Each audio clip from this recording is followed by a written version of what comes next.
It's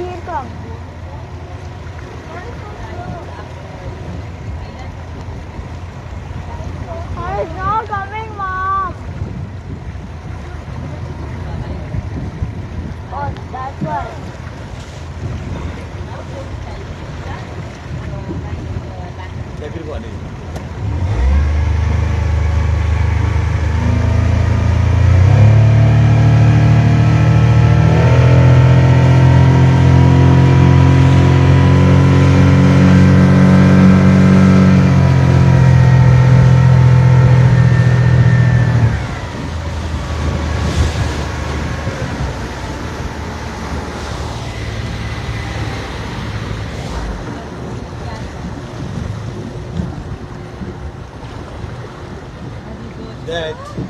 What is that?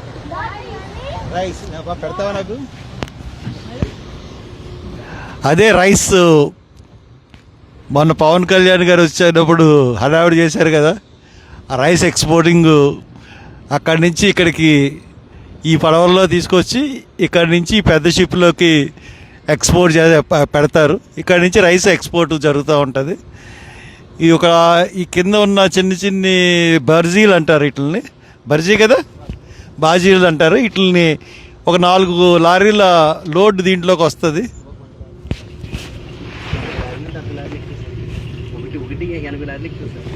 ఈ బాజీలు సుమారు 70-80 లారీలు ఎక్కుతాయి సామాను. దాన్ని తీసుకొచ్చి షిప్ దగ్గర తీసుకొచ్చి ఇక్కడ పెట్టి ఈ క్రేన్ ద్వారా షిప్లోకి లోడ్ చేస్తారనమాట.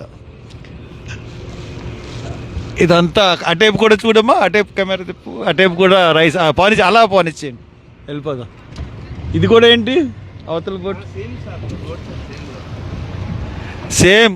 ఇదంతా కూడా రైస్ ఎంత ఎక్స్పోర్ట్ అవుతుందంటే అన్నీ కూడా ఈ షిప్స్ అన్నీ రైస్ ఎక్స్పోర్టింగ్. మరి ఇండియా నుంచి ఇంత పెద్ద ఎత్తున రైస్ తరలిస్తున్నారు. మరి ఇండియాలో ఏదైనా కరువు వచ్చిందంటే పరిస్థితి ఏంటో నాకేం అర్థం అవ్వట్లేదు. మా టైంలో 2014లో రైస్ మీద బ్యాన్ ఉంది.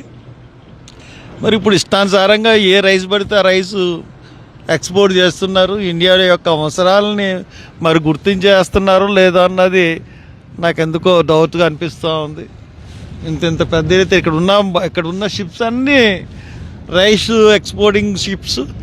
అండ్ దెన్ అక్కడ ఒకటేమో డ్రడ్జింగ్ షిప్, ఇసుకని తీసేసి అమ్మేసుకునే షిప్. చూడాలి మరి కాకినాడ పోర్ట్ పరిస్థితి. Thank you.